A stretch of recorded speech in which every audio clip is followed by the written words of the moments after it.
Hello. सलाम करीम। वालेकुम सलाम भाई, कहाँ हैं आप? ठीक तो है ना?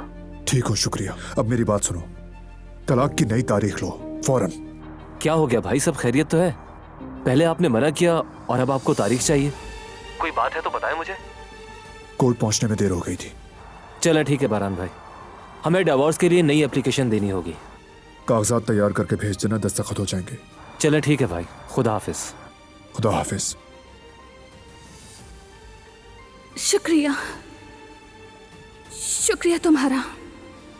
ये जवाब था या फिर मजाक? अब कुछ बाकी नहीं बचा, इस मामले को फौरन खत्म करना होगा।